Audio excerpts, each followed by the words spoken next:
Alyssa Blask Campbell, welcome to About Progress. Thanks. I'm excited to be here with you. This is a topic that people will think does not have anything to do with them, but it absolutely does, even though it looks like it's about parenting. It's not. We're talking about regulation today. Let's begin with this quick question I have for you. Is this a new thing or has it been around for a long time? The word regulation, what does it mean? Give us a little bit of background. Sure. It's definitely not new. It's something that we've had for a very long time. It's just really zeitgeisty right now. And in a way that I'm jazzed about. It means that we're thinking about the nervous system and talking about it really publicly and in a way that we haven't for a long time. And in a way that I think a lot of us didn't grow up experiencing. And now that we are talking about it more, now it's like, okay, what does this mean and what do we do with it? Right. So it's become pretty buzzwordy. But you said, what does it mean? I think that's a great question because I think people toss out the word like regulation or regulated quite often. And it really means the ability to kind of cycle through different states in your nervous system with ease. So if I'm in a regulated state and my husband comes in from work and he's had a hard day and he's really grumpy and he says something kind of sarcastic or snippy. If I'm in a regulated state, I can receive that and be like, oh, he must have had a hard day. I can still calm my body and show up and say, hey, what's going on, bud? It sounds like you've had a hard day. Do you want me to take something off your plate? Should I prep dinner? Do you need a little minute to like calm?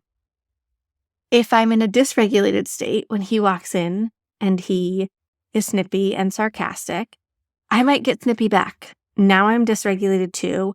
We are both kind of firing off each other and we end up in this cycle where no one's accessing what we consider self-control, where you're choosing your words and choosing your actions and choosing your tone.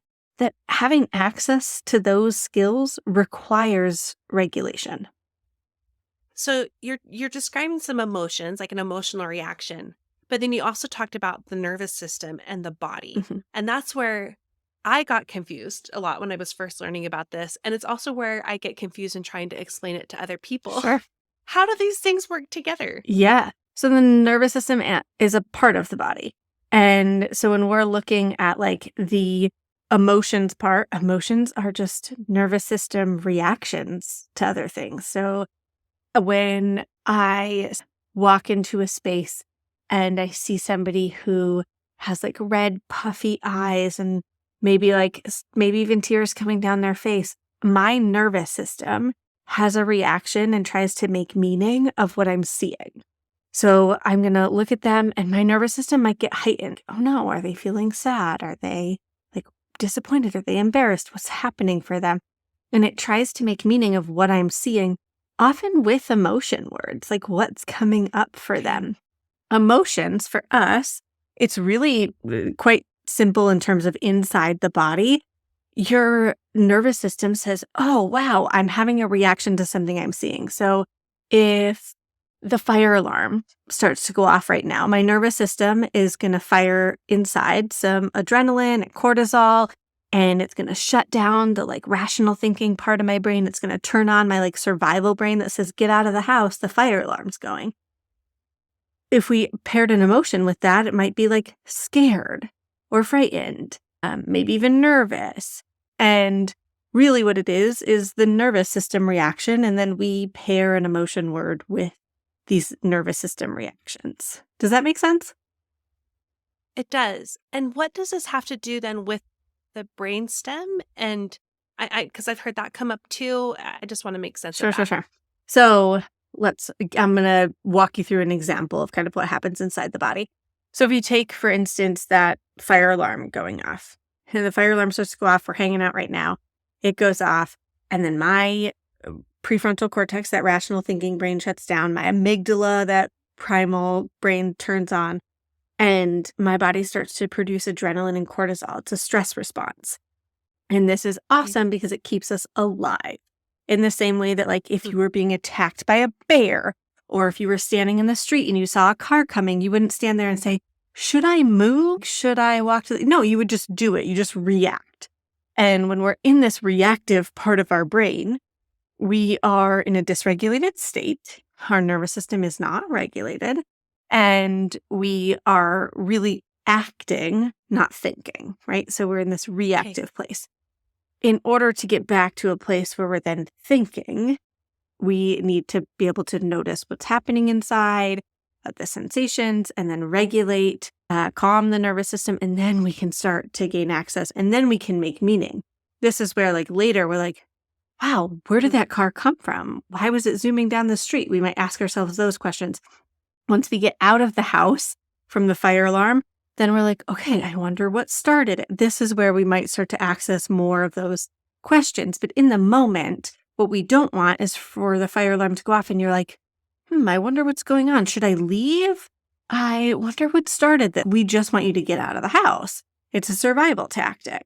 And it's really, truly helped us survive to this point. And it does the same thing, whether it's a real threat or a perceived threat. So if it's the fire alarm or it's a bear attacking us, the same thing happens. Versus if my child is melting down on aisle 4 of the grocery store because he's upset that I won't let him get something, my nervous system also starts to melt down on aisle 4 of the grocery store, and it goes through that same kind of threat response. So basically, when we are dysregulated, our nervous system is functioning from a place where we're in the fight or flight zone of the Yep, amygdala, right? But near the brainstem, and we're not able to think and process through things, also process the emotions in ways that are helpful, right? correct. Yep, it's our Okay. sympathetic nervous system is the part that's like that reactive, responds to danger. And paras the Mhm, brakes. Okay. And so to get regulated again, we're trying to switch from the sympathetic to parasympathetic, which also means we're trying to go from the back of the brain, the brainstem, more to the front. mhm. So let's clarify this for people who do have kids. And maybe they have been hearing this word regulation or dysregulation in the context of parenting. What would that look like for a child then? What behaviors would they see from a child who is regulated versus dysregulated? Sure.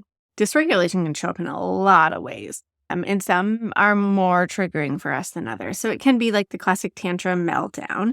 It could also be that a kid's ignoring you, that we see defiance, misbehavior. It could be, the hitting, kicking, biting. It could be running away. It Okay. can be like kind of like silliness where maybe they go up over and they knock their siblings like block tower down and then they smile and run away. And really they're dysregulated in that moment, but it looks on the surface like they're choosing this and then they're smiling about it. So dysregulation can show up in a number of ways. And for all of us too, like the way that dysregulation, one of my husband's go-tos when we think of fight, flight, freeze, and fawn as those reactive states, we tend to have certain reactions to different emotions. So maybe when you Okay. feel scared, you go into fight mode, or maybe you freeze. Maybe when you feel embarrassed, you freeze or you flee. You want to get as small as possible, or you want to run away from it. My son right now, he's 2.5. When he feels embarrassed, he runs and hides. He wants to be Yeah. as small and quiet and disappear, right? I think of it, if he was a turtle, he'd want to hide in his shell. Versus when he feels mad or frustrated, he usually goes more into like fight mode where he might throw the piece of chalk that he Yeah. has in his hand. And the same for us as adults. My husband will often go towards like freeze or flee, where he'll just kind of like get quiet or he'll take space. And for me, I typically will fawn or freeze. Or I'm sorry, fawn or flee. So I'll either run away from a situation. When the pandemic started, I was in the middle of a miscarriage and Mm. everything just felt really heavy and hard. And I was like, maybe we could move to Maine. We live in Vermont. And my husband was like, Yeah. sure, maybe. But in my head, right, I just want to run away from all of it. That's my nervous system reaction. Mhm. Or to fawn, which is to people please, where I'm like, oh, there's tension in this space and it's dysregulating and I want to bring the peace, right? And so in Yeah. order to try and achieve regulation to keep my body safe, we'll go into like people pleaser mode. Thank you for breaking that down for us because when I first had this explained to me, it was by this incredible professional that we found after years of trying to get one child Mm. help. And he was almost diagnosed with like everything in the book, but eventually they just said, it's trauma to the brain development. He's just stuck in dysregulation. And I thought it was like cuckoo science. I Sure. had never heard of it before. It was all new to me. But since then, it's changed our lives. And not only has it changed how we show up and have helped him and how he's grown and how he's learned, like his brain cells have literally changed. Like he knows how to get into that regulation state.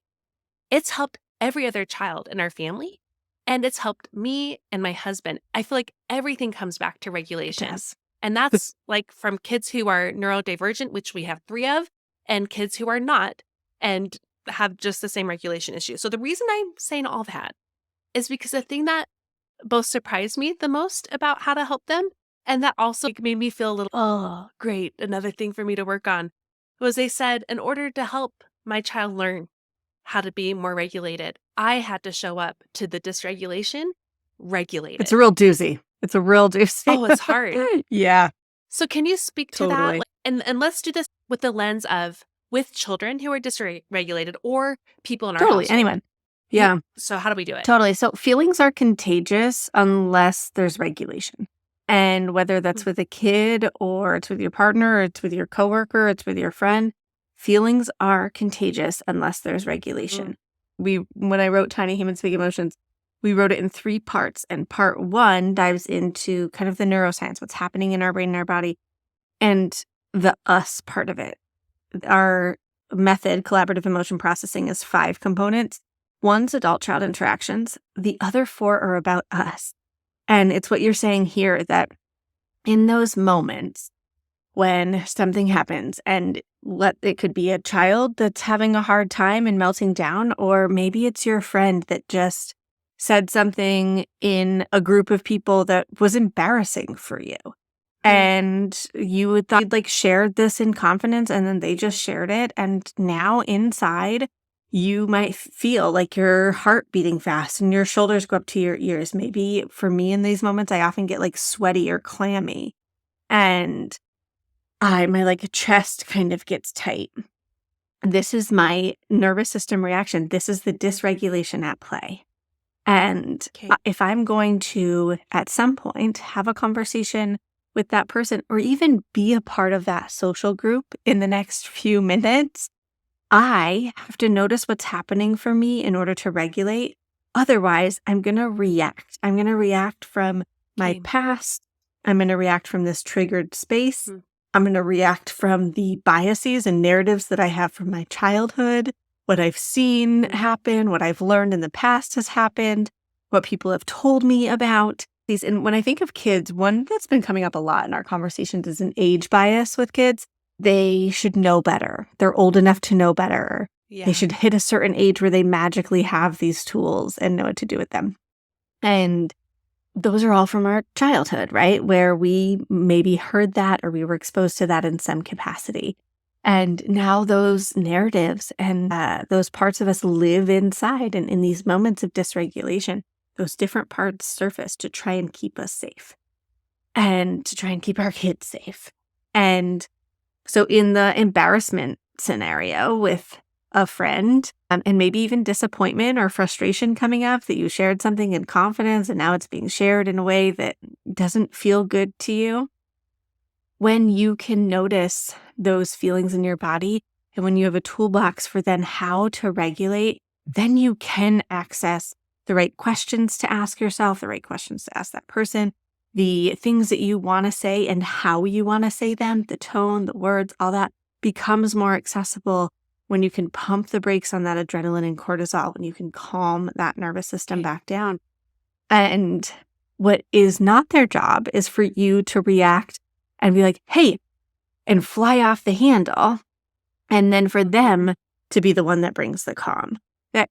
For me, this work is so empowering because as I've built my own toolbox, it means I get to show up and respond regardless of whether the other person is regulated or not. Which is fascinating because, as you said, feelings are contagious, right? Mhm. So even when someone else is dysregulated, hopefully our calm nervous Yeah, system can also be contagious with that's right. time. And what it shows, if we think about it like just like neuroscience level, if you think of two animals in the wild, if one of them is in fight mode and gets big and the other one gets into fight mode, they're there to fight each other. Now, if one animal goes into fight mode and the other one kind of like softens, then this one is like, okay, maybe I'm safe to let my guard down. And that's what happens for us as humans, that if one person goes into fight mode and the other responds with regulation and has a regulated tone and their body softens and they invite the space, it lets the triggered person's nervous system know, oh, I can let my guard down. I'm safe here. This person's not trying to fight me.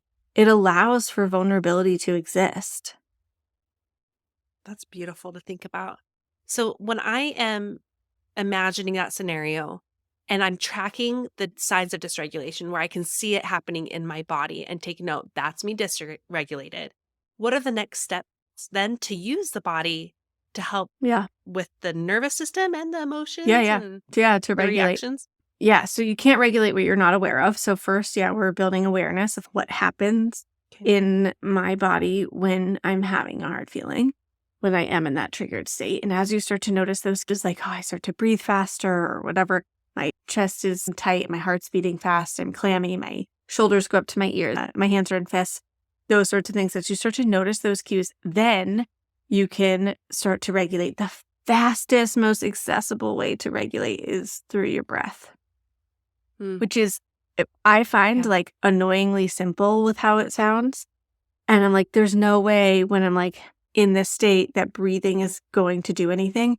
And then it does. And you're like, oh, shoot, it's working. And when we tap into our breath, it's really looking at deep breathing. So, like, Okay. really want to expand into the belly, not just the chest, and Okay. have a longer exhale than an inhale.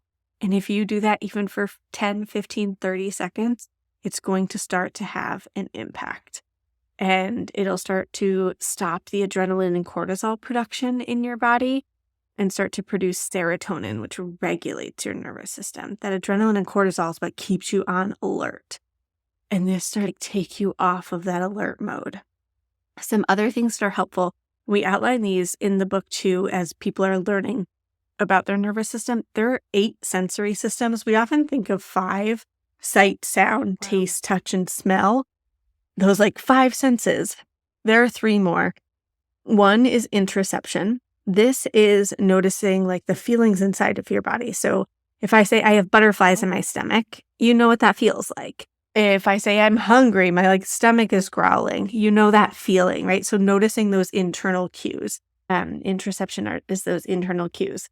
A vestibular input, that is where we move the plane of our head. It is located in your inner ear and it's responsible for your like balance and movement. And you can get vestibular input from swings, from dipping upside down, from spinning. And then we have proprioceptive. This is your like big body play. People who are craving proprioceptive input might enjoy like a kickboxing class or going for a run. yeah. Some heavy work like CrossFit is right up your alley. And when we look at these 8 sensory systems, we are all different in that we are all sensitive to some of them and then regulated by others. So I am sensitive to vestibular input. If I'm on swings for a long time or any length of time, I start to get like lightheaded or nauseous. I am sensitive to sound, and certain sounds specifically can really add up for me.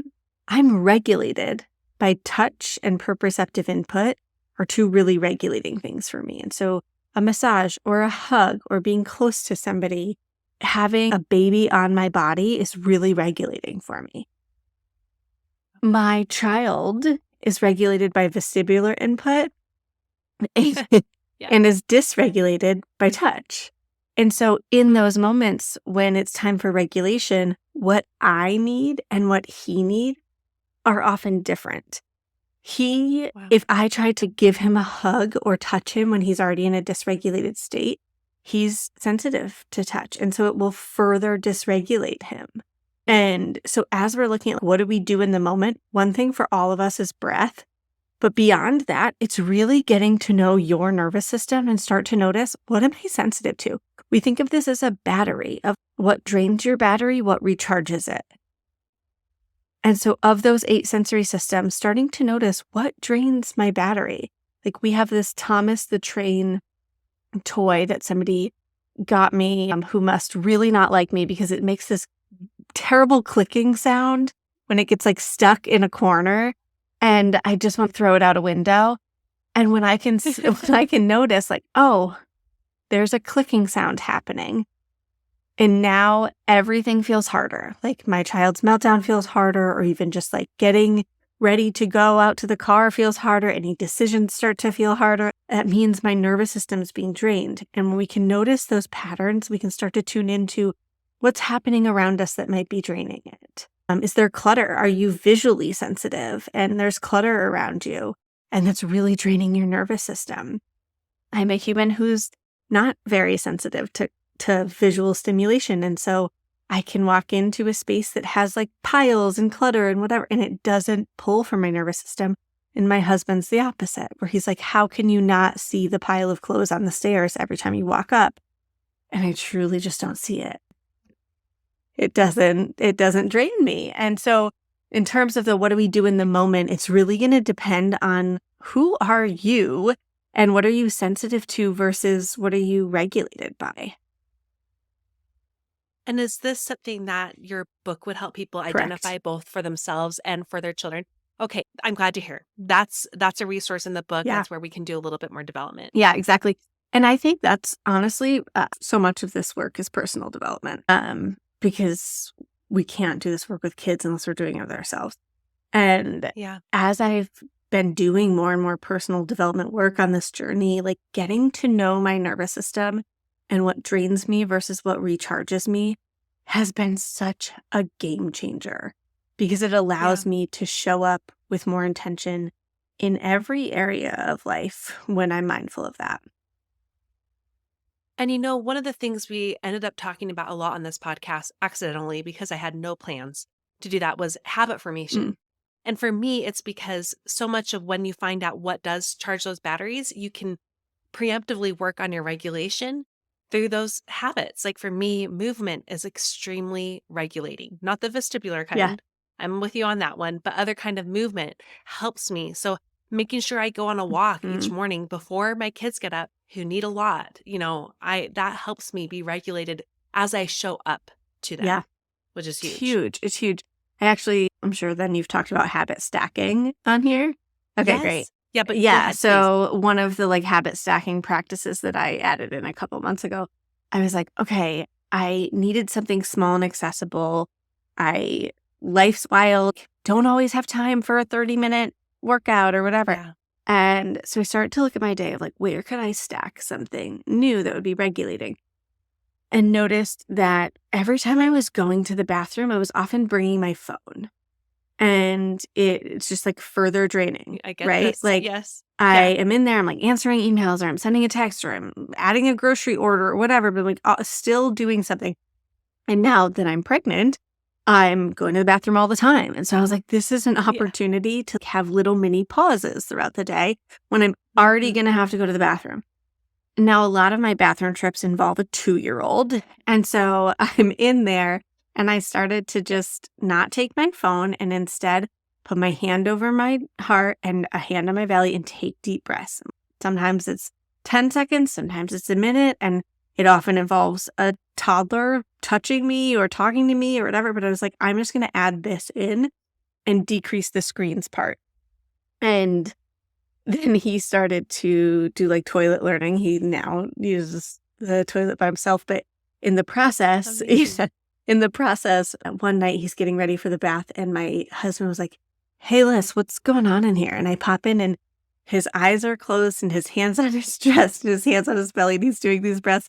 And I was like, oh, right, you haven't been going to the bathroom with me like he has. This is a new habit of mine. But it's finding, isn't that cool? It's just finding those little ways. I'm where can I pop this in throughout the day? It doesn't have to be a 10, 15-minute, 20, 30-minute ordeal. Sometimes it's 15 seconds and really making it accessible. Oh, I could not love that more. And that's huge. A part of how we have taught habits and learned it in this community is it's those small moments that make such a big difference.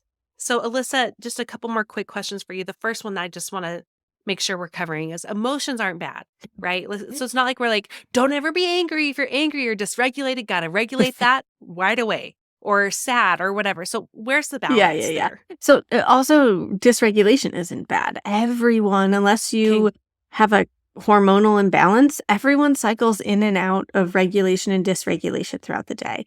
So it's not like you need to be 100% No. regulated. That's not the goal. Mm-mm.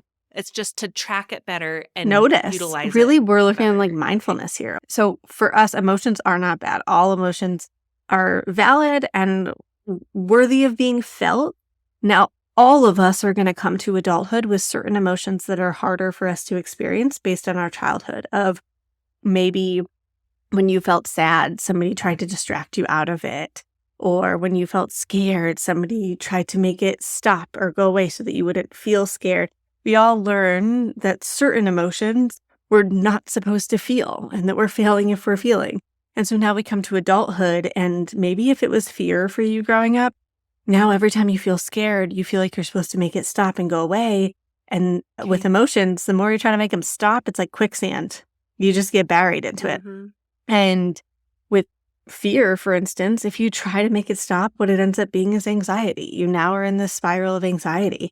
And so what we're looking at Yeah. here is the ability to say like, oh, wow, I notice what's happening in my body. And we separate sensory regulation versus emotional regulation. Sensory being that nervous system part of this. If I can regulate my nervous system and get back to a body that feels safe right now and still feel frustrated with this situation, or still feel angry, Got or it. still feel sad, and be able to access my words and my language and my thoughts and my tone and my actions, all that jazz. But we separate these two out. If I'm going to notice the body part and build tools for regulation there, and then I can be with this emotion as long as I need to be with this emotion, but without spiraling. So I got your book, because of my kids, but honestly, it's 50% for me because I want to better access what you're teaching here and learn new ways of doing it. I've always been a person who likes to outproduce my emotions. And like you said, they come back to find me wherever I Yeah. run to or however I've tried to outproduce them. So I'm working on this a lot and I need more tools and I'm excited to access your book for them. Can you tell us a little bit more about why you wanted to create this book and what people can find in it? Sure. And let's start with the title, Sure. Tiny Humans, Big Yeah. Emotions, but tell us more about it. Yeah. And I'm also right there with you, like forever building tools. It's never about perfection. I've never left a day and been like, wow, I was a perfect parent or a perfect teacher today or a perfect friend or a perfect partner. I responded perfectly all the time. It's not the goal forever on this journey together. For us in writing the book, so we created the collaborative emotion processing method after both Lauren and I were teaching in early childhood and realized that a lot of what we were exposed to was about the kids. And it was like what to say or do in the moment for certain behaviors to stop or to elicit certain behaviors. And it like sounded like it made sense. And then in practice, we would be triggered by certain behaviors. And all of a sudden now I'm reacting Yeah. instead of responding. And The script goes out the window, exactly, right? exactly. And so as we started to dive into this, Lauren, my co-author, was like, hey, I think we're doing something different. And as we looked at what we were doing that was different, so much of it was about us as the adult and focused on our own awareness and regulation and our own narratives, that personal development stuff for us. And then it allowed us to access the language, the tools, the ability to then connect with kids in real time. And so then we created the SEP method. We researched it across the US in conjunction with the university, and then wanted to bring it to the world. So we wrote Tiny Humans, Big Emotions. Let's see, we finished the research in 2018 and then collected data. So It has been a long time coming. I'm excited for it to be It able is to be available for folks as a resource. incredible. Well, knowing you and just how familiar I am with the work you do, no part of this was thrown together and also delivered in a way that it not only feels like I can learn this, but I can also practice it in doable ways that gives me hope instead of just like another thing to be mad at myself over. Totally. So I so am appreciative of what you do. We always like to end our interviews with you sharing one small way that listeners can take action on what they learned today. Yeah. So what would that I be? would start by just noticing. And my favorite way to start this practice is to set random alarms for yourself, like 3 to 5 phone alarms that are going to beep or go off at random times throughout your day. Where when they go off, your job isn't to change anything, it's just to notice. Where are my Notice. shoulders? What's happening with my breath? What's happening inside? How is my body feeling? Just starting to tune in to where am I and what's happening. Amazing. Thank you for that and for this incredible interview. I'm so grateful that you took the time out of your very busy life right now. Alyssa, where else can we make sure we're following along with your work? Totally. Yeah. So I have a podcast, Voices of Your Village podcast, where we drop episodes every Thursday. And some are really parenting related and some are really just us related of ourselves doing this work. We have an Instagram that's pretty bumpin' at seed.and.so, SEW. I like to hang out there. And then, of course, the book Tiny Humans, Big Emotions is wherever books are sold. It's available globally, so a number of countries are carrying it as well. It's in a bunch of different languages. So, and I read the audiobook for it, if that's how you like to consume books. Awesome. Yeah.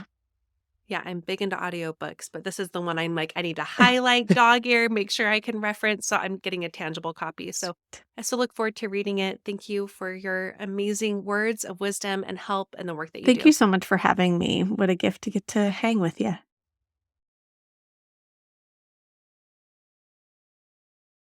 Okay, because I have pre-ordered it. It's not, Mm. I said that really weird. So I'm going to say that again. Thank you so much for having me. And if folks want to follow along, we also have a podcast. I have Voices of Your Village podcast. Oh, I Oh, apologize. I usually say that at the end. I totally no, you are slipped so my fine. mind. So let's, Okay. do you mind if No, go ahead. I Go say ahead. that?